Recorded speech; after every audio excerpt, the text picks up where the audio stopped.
السلام علیکم دوستو، آج ہم پاکستان کے موجودہ حالات کے اوپر بحث کریں گے اور یہ واضح کرنے کی کوشش کریں گے کہ پاکستان کی ڈوبتی معیشت کے پیچھے کن عالمی طاقتوں کا ہاتھ ہے اور اس کا پس منظر کیا ہے۔ تو آئیے چلیے بڑھتے ہیں اپنی ویڈیو کی جانب، اور اگر کسی نے ہمارے چینل کو ابھی تک سبسکرائب نہیں کیا تو پہلے چینل کو سبسکرائب کر لیجئے اور پاس موجود بیل آئیکن کو پریس کر دیجئے۔ دوستو، پاکستان اور اسرائیل دو ایسی ریاستیں ہیں جو ایک نظریہ پر بنی ہیں۔ پاکستان اسلام کے نظریہ پر، جبکہ اسرائیل یہودیت اور صہیونیت کے نظریہ پر۔ یہ دونوں نظریات ایک دوسرے کے الٹ ہیں اور ان کا احترام ہمیشہ ہر دور میں ہی رہا ہے۔ قیام پاکستان کے اوائل میں ہی اس بات کا اعلان کر دیا گیا تھا کہ پاکستان کبھی اسرائیل جیسی متنازع ریاست کو تسلیم نہیں کرے گا، اور یہ الفاظ کسی اور کے نہیں بلکہ بابا قوم حضرت محمد علی جناح رحمۃ اللہ علیہ کے تھے۔ اول دن سے اسرائیل پاکستان کے خائف تھا اور پاکستان کا وجود اس کے لیے باعث تسلیم نہیں تھا۔ پاکستان کے پہلے وزیر اعظم لیاقت علی خان کو ایک بڑی رقم بطور امداد پیش کرنے کا لالچ دیا گیا، جو کہ اس وقت اربوں کی مالیت تھی، اور شرط رکھی گئی تھی کہ وہ صرف ایک بار اپنی زبان سے اسرائیل کو تسلیم کرنے کا اعلان کر دیں۔ لیکن لیاقت علی خان نے اس وقت بڑی سختی سے یہ بات واضح کر دی تھی کہ ایسا ہونا کسی صورت ممکن نہیں ہے، پاکستان اسرائیل کو تسلیم نہیں کرے گا۔ اب یہاں سوال یہ اٹھتا ہے کہ اسرائیل کو ایسی بھی کیا آفت آن پڑی تھی کہ وہ ساری دنیا کو چھوڑ کر پاکستان سے خود کو تسلیم کروانا چاہتا تھا؟ یہ بہت ہی عام سوالات ہیں۔ دوستو، پاکستان بننے کے چند سال بعد اسرائیل کے وزیر اعظم نے اسرائیلی قوم کو مخاطب کرتے ہوئے کہا کہ تمہیں عربوں سے کوئی خطرہ نہیں، تمہیں خطرہ صرف پاکستان سے ہے، پاکستان کے وجود کو مٹانا ہوگا۔ یہاں سوچنے کی بات یہ ہے کہ آخر اس وقت ایک غریب، پریشانیوں سے دوچار اور مسائل سے گھرے ایک ملک سے کسی کو کیا خطرہ ہو سکتا تھا؟ اس وقت پاکستان کے پاس نہ تو کوئی جدید ہتھیار تھے اور نہ ہی ایٹم بم کا تصور تھا۔ عرب ممالک تو اس وقت بھی تیل اور قدرتی وسائل سے مالا مال تھے اور اسرائیل کو ٹکر دینے کی پوزیشن میں بھی تھے، لیکن اسرائیل کی کمال چالاکی سے ان کی حکمرانی میں عیاشی اور فحاشی کا ایسا زہر سرایت کروایا گیا کہ وہ اسرائیل کے خلاف بولنا بھی بکواس سمجھنے لگے۔ انہیں یہودی اور بیرونی کمپنیوں اور سرمایہ کاری کے ذریعے دولت کی ریل پیل میں لگا دیا گیا، جہاں انہیں آج ان چیزوں کو چھوڑنا موت سے کم نہیں لگتا۔ پاکستان کو ہر طرح سے لالچ دینے کے بعد 1965 میں پاک بھارت جنگ چھیڑ دی گئی اور انڈیا کی ہر طرح سے مدد کی گئی، لیکن الحمدللہ مجاہدین وطن نے دشمنوں کو مار بھگایا۔ اسرائیل نے ہر فورم پر ہی انڈیا کا خاموشی سے ساتھ دیا ہے اور پاکستان کی مخالفت کی ہے۔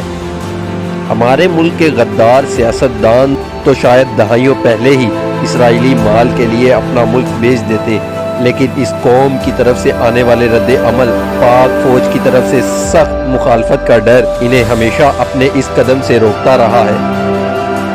ہمارے سیاستدانوں نے ملک کو اسرائیلی اور اس کے دجالی اداروں کا محتاج کرنے میں کوئی کسر باقی نہ رکھی۔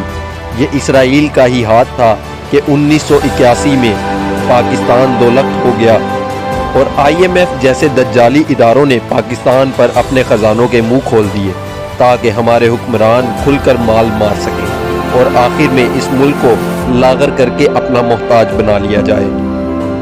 ہم لوگ شاید ہمارے نبی پاک صلی اللہ علیہ وآلہ وسلم کی احادیث مبارکہ کو اتنی توجہ سے نہیں سمجھ سکے جتنا کہ یہودی۔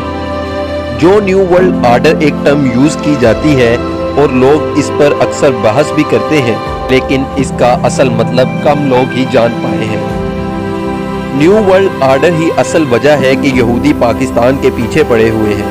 نیو ورلڈ آرڈر ایک ایسا نظریہ ہے جو ایک مذہب ہے جس میں صرف دجال کی حاکمیت ہے اور یہودی جو چاہیں وہی ہوگا۔ اس نیو ورلڈ آرڈر کے تحت دنیا کے ہر ملک کو اس کے تابع ہونا ہوگا اور دنیا کے ہر ملک کو اپنے اپنے مذہب سے دستبردار ہونا ہوگا۔ ساری دنیا کا بس ایک ہی مذہب پر اتفاق ہوگا، بدلے میں دنیا جہان کے خزانے آپ کے قدموں میں ہوں گے اور وہی کچھ ہوگا جو دجال اور اس کے چیلوں کی مرضی ہوگی۔ اب سوال یہ ہے کہ پاکستان کے لیے اسرائیل کو تسلیم کرنا کیوں ناممکن ہے؟ تو دوستو، اسرائیل کی ریاست وہ ریاست ہے جس سے ہمارے نبی آخر الزماں حضرت محمد مصطفیٰ صلی اللہ علیہ وآلہ وسلم کی احادیث مبارکہ کی روشنی میں مسلمانوں کی آخری جنگ ہوگی۔ اس جنگ کے لیے وہ مجاہدین فوجیں جائیں گی جو مشرق سے ہندوستان کو فتح کر چکے ہوں گے۔ یہاں سے یہ فوجیں حضرت عیسیٰ علیہ السلام کی مدد کے لیے روانہ ہوں گی۔ حدیث پاک کا مفہوم کچھ اس طرح سے ہے کہ ان کے پاس بہترین ہتھیار ہوں گے اور ان کے شاہ سواروں کی بھی تعریف فرمائی گئی ہے۔ مشرق میں بہترین ہتھیاروں اور بہترین افواج میں مسلمان ملک کون سا ہے بتانے کی ضرورت نہیں۔ شاہ سواروں سے میرے ناقص علم کے مطابق شاید نبی کریم صلی اللہ علیہ وآلہ وسلم کا اشارہ پائلٹس اور جہازوں کی طرف یا پھر مسلمانوں کے زیر استعمال ٹینکوں اور میزائلوں کی طرف ہو سکتا ہے۔ واللہ عالم۔ آپ نے فرمایا کہ مجھے مشرق سے ٹھنڈی ہوائیں آتی ہیں۔ دوستوں، مشرق میں وہ کون سا ملک ہے جو اسلام کے نام اور اللہ کے نبی حضرت محمد صلی اللہ علیہ وآلہ وسلم کی دعاؤں سے وجود میں آیا؟ یا کن کن ہستیوں نے اس ملک کے قیام میں کردار ادا کیا، یہ بھی بتانے کی ضرورت نہیں۔ ہو سکتا ہے یہ ملک پاکستان کی بجائے افغانستان ہو، کیونکہ احادیث مبارکہ میں خراسان کے علاقے کا بھی ذکر آیا ہے جو کہ افغانستان میں واقع ہے۔ لیکن یہ بات تو طے ہے کہ پاکستان اسرائیل کو تسلیم تب تک نہیں کر سکتا جب تک یہاں عوام میں ایک بھی غیرت مند مسلمان زندہ ہے۔ اگر مان کر چلیں کہ پاکستان اسرائیل کو بطور ریاست تسلیم کر لیتا ہے تو پھر جھگڑا کس بات کا کہ ہمارے مقتدر حلقوں میں لوگ نہیں جانتے کہ ہر سازش کے پیچھے کون ہے؟ پھر ہمیں اتنی جنگ کرنے اور 17 سال امریکہ کو افغانستان میں برداشت کرنے کی کیا ضرورت تھی؟ اور ہمیں ایٹم بم بنانے کی کیا ضرورت تھی؟ پھر کیا ضرورت تھی ہمیں مقدس مقامات کی حفاظت کی قسم لینے کی؟ اور کیا ضرورت تھی اتنی بڑی فوج کی؟ یہ ساری دنیا تتر بتر ہو جائے گی اگر آج اسرائیل کو تسلیم کرنے کا اعلان کر دو۔ اگلے 5 منٹ میں پاکستان کے خلاف ہونے والی کسی سازش کا نام و نشان بھی باقی نہ ہوگا۔ دنیا کی ہر نعمت پاکستانیوں کے قدموں میں ہوگی، کیونکہ اسلام سے آپ دستبردار ہو چکے ہوں گے اور دجال کا راستہ صاف ہو جائے گا۔ دنیا میں موجود آپ کے مخالفین آپ کو شیر و شکر ہوں گے۔ اگر پاکستان اسرائیل کو تسلیم کرتا ہے تو یہودی نیو ورلڈ آرڈر میں کامیاب ہو جائیں گے۔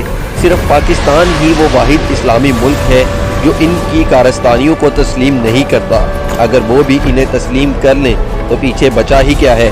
ایک آخری بات، 2013 میں نیو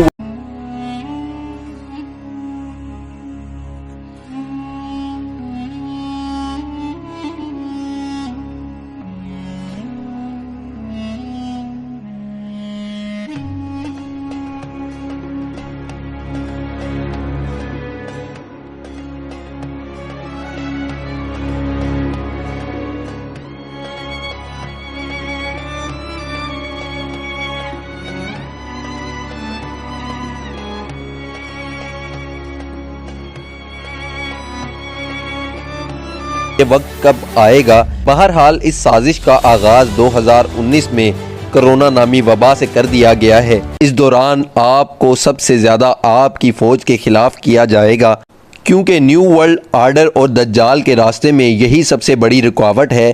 دوستو، غیر ملکی سازش کے تحت اپنے ملکی اداروں کے خلاف مت ہوئیے۔ ان کا مقصد فوج اور عوام میں اختلاف پیدا کرنا ہے۔ اب تو یہ آپ پر منحصر ہے کہ آپ میں کتنا ظرف ہے۔ اللہ پاکستان کی حفاظت فرمائے اور اسے دشمن کی گندی نظروں سے محفوظ رکھے، آمین۔ اگر آپ کو ہماری ویڈیو پسند آئی تو اس کو لازمی لائک اور شیئر کیجیے گا۔ شکریہ۔